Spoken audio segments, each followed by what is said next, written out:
Dengan banyaknya hari libur dan kesempatan cuti, nggak sedikit orang menjadikan momen akhir tahun untuk liburan atau refreshing. Ya, bagi sebagian orang, liburan akhir tahun memang jadi agenda rutin yang nggak bisa dilewatin. Nggak hanya soal destinasi wisata, tapi kebutuhan finansial untuk mewujudkannya juga perlu dipersiapkan. Nah, yang nggak kalah penting, momen setelah liburan ini juga perlu dipikirin loh. Jangan sampai liburan selesai, bukannya pikiran tambah fresh, malah tambah stres gara-gara keuangan boncos saat liburan. Tapi sebelum ke sana, emang berapa sih kira-kira budget yang dipersiapkan sahabat Kompas kalian untuk liburan akhir tahun? Kalau liburan akhir tahun, kalau bener-bener akhir tahun enggak sih. Kita ngerencainannya dari minggu ini kita 1 minggu di Jakarta. Karena kami satu keluarga itu terdiri dari saya, istri sama 2 orang anak, itu sekitar 20-30 juta, Mas. Kalau aku pengennya ke Banyuwangi sih.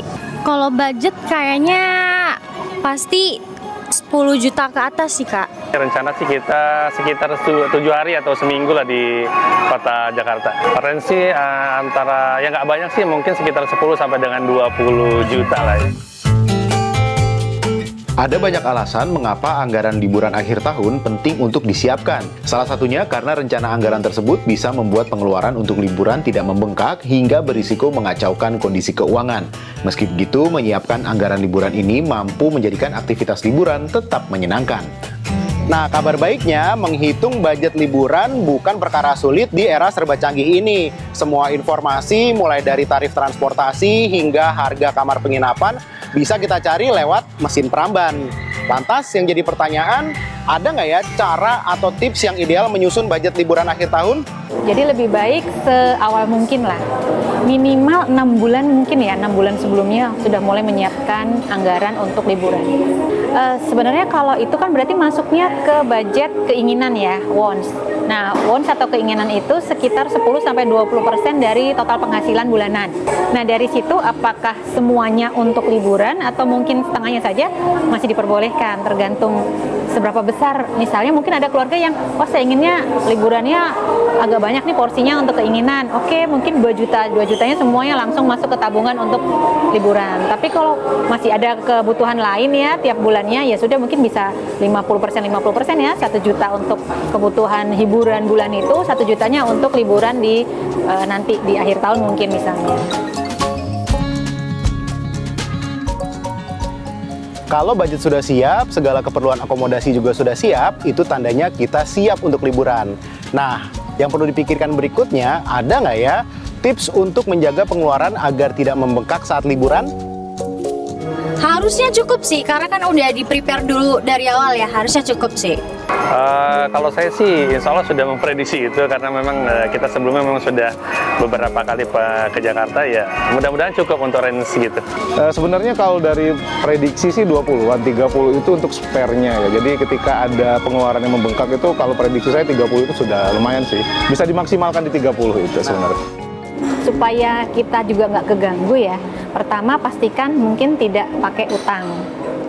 Bayarnya tidak pakai utang. Kalaupun kartu kredit, pastikan itu sudah masuk ke budget dan nanti bisa atau mampu membayar di bulan berikutnya. Karena kadang-kadang nih semuanya dibayar pakai kartu kredit, pas balik ke kota asal, tagihan kartu kreditnya bengkak gitu ya, itu yang sering terjadi. Nah, jadi semuanya itu sudah ada porsinya masing-masing. Misalnya, nanti tiket beli pakai kartu kredit misalnya. Hotel pakai debit dan yang lain-lainnya mungkin tunai. Nah, yang tunai ini cara mengelolanya adalah kita harus punya satu kantong terpisah atau satu rekening terpisah untuk itu. Nah, momen liburan sudah selesai, oleh-oleh atau buah tangan juga sudah dibeli, itu tandanya kita siap untuk kembali pulang ke rumah dan back to reality.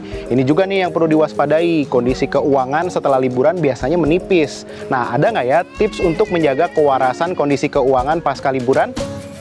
Ya mungkin kita akan, untuk kedepannya mungkin kita akan sedikit mengerem pengeluaran-pengeluaran yang tidak perlu, mungkin itu saja sih. Yang penting diatur aja sih, jangan sampai keuangannya bolong banget. Jadi di-manage lah, yang emang buat liburan mana, terus yang buat sehari-hari, buat daily-nya apa gitu, yang harus ditabung yang mana kayak gitu. Sebenarnya kita ngerencanain ini kan udah jauh-jauh hari, maksudnya dari awal-awal tahun gitu kan. Jadi kita spare-nya itu sudah menyisihkan dari pendapatan kita untuk biar bisa coba liburan ke sini. Jadi destinasinya udah kita jauh-jauh hari kita tentuin dan juga berapa budget yang dibutuhkan. Nah, kalau sudah balik, pastinya kalau yang ada dibayar pakai kartu kredit atau utang lainnya, itu dulu fokus dilunasi. Kemudian pastikan dana daruratnya masih ada atau enggak, jangan-jangan ada nih keambil.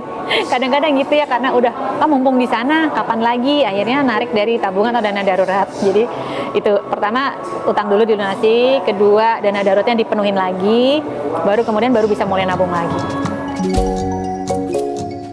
Nah, itu tadi beberapa tips terkait mengelola budget liburan akhir tahun yang bisa dijadikan referensi agar sahabat Kompas bisa menyiapkan budgetnya secara matang. Dengan persiapan budget yang matang, tentunya liburan akhir tahun sahabat Kompas akan semakin nyaman. Selamat berlibur!